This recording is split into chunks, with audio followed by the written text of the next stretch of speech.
আমরা শিক্ষার্থীদের মতামত পেয়েছি। প্রিন্সিপালের আইকনদের নামে ক্যাম্পাসে 5টি স্থাপনা আছে, প্রত্যেক স্থাপনার নাম পরিবর্তন করতে হবে। ইতিমধ্যে শিক্ষার্থীরা মতামত দিয়েছে।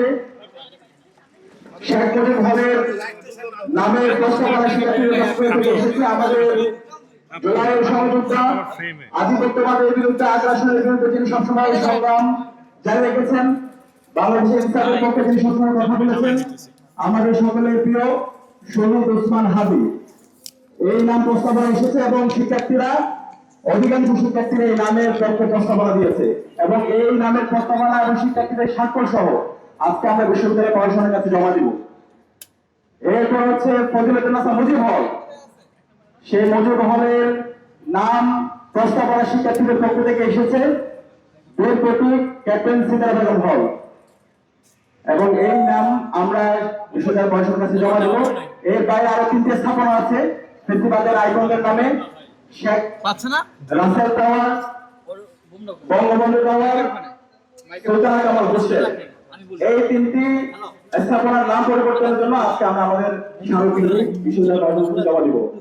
দ্বিতীয় দাবি হলো আমাদের গত 16 বছরে বাংলাদেশে খুনি হাসিনাকে ফ্যাসিস্ট হতে যারা সহায়তা করেছে, বিশ্ববিদ্যালয়ে গণরং গ্যাস্ট্রন কালচার, শিক্ষার্থীদের উপর নির্যাতন নিপীড়নে যারা সহযোগী ছিল এবং সর্বশেষ জুলাই বিপ্লবে বহিরাগত নিয়ে এসে 14 জুলাই আমাদের ভাই বোনদেরকে মেরে রক্তাক্ত করেছে যে প্রশাসন, খুনি হাসিনার প্রশাসন, বিশ্ববিদ্যালয়ের সাবেক ভিসি মাসুদ কামাল এবং তার যে দূষণরা আছে, ওই সময়ে প্রক্টর মাসুদ কামাল, ভিসি মাসুদ কামাল এবং গোলাম রব্বানী, শিক্ষক সমিতির সভাপতি জিন্নাত হুদা এবং জুলাই বিপ্লবে যে শিক্ষার্থীদেরকে ট্রান্সফারের নির্দেশ দিয়েছিল আলতামা জামাল এবং প্রেসিডেন্টের দোষর যে সমস্ত শিক্ষকরা আছে তাদেরকে প্রশাসনিক সর্বোচ্চ ব্যবস্থা নেওয়ার জন্য আজকে আমরা আমাদের আবেদন দিচ্ছি এবং এই জুলাই বিপ্লবে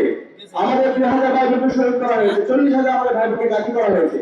সর্বশেষ বিল্ডিংয়ে 3 আগস্ট খুনি হাসিনা এবং চার দোষররা এই রেজিস্ট্রি বিল্ডিংয়ে খুনি হাসিনার পক্ষে মিছিল করেছিল। এই সকল প্রেসিডেন্টের দোষরদের বিরুদ্ধে ব্যবস্থা নেওয়ার জন্য আজকে আমরা আমাদের স্মারকলিপি দিব এবং আমাদের বিশ্ববিদ্যালয় প্রশাসনের কাছে আমরা এই প্রেসিডেন্টের দোষরদের তালিকা বিশ্ববিদ্যালয় প্রশাসনের কাছে আমরা দিব।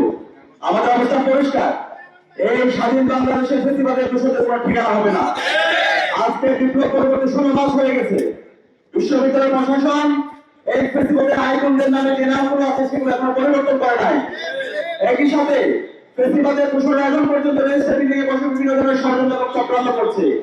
আমরা আর কোনো ছাড় দিব না। আমরা ইতিমধ্যে আমাদের ভাই শহীদ ওসমান হাদিকে হারিয়েছে। এই প্রেসিডেন্টের দোষররাই এই বিশ্ববিদ্যালয়ে বসে বিভিন্ন ধরনের ষড়যন্ত্র এবং চক্রান্ত করছে, রাষ্ট্রকে অস্থিতিশীল করার ষড়যন্ত্র এবং চক্রান্ত করছে, জুলাই বিপ্লবীদেরকে হত্যাযজ্ঞ করছে, তাদেরকে আর কোনো ছাড় দেওয়া হবে না। সুতরাং আমরা আজকে বিশ্ববিদ্যালয় প্রশাসনের কাছে আমাদের আবেদনপত্র দেব এবং আমরা আশা রাখবো দ্রুত সময়ের মধ্যে সিন্ডিকেট থেকে বিশ্ববিদ্যালয় প্রেসিডেন্টের দোষর এবং প্রেসিডেন্টের যে আইকন আছে তাদের সকল নাম পরিবর্তন করে জুলাইয়ের শহীদ এবং শিক্ষার্থীদের যে আকাঙ্ক্ষা তাদের যে প্রস্তাবিত নাম সে অনুযায়ী বিশ্ববিদ্যালয় প্রতিস্থাপনার নাম নির্ধারণ করা হবে ইনশাআল্লাহ। একই সাথে প্রেসিডেন্টের সকল দোষরদের বিরুদ্ধে যথাযথ আইনগত ব্যবস্থা গ্রহণ করা হবে।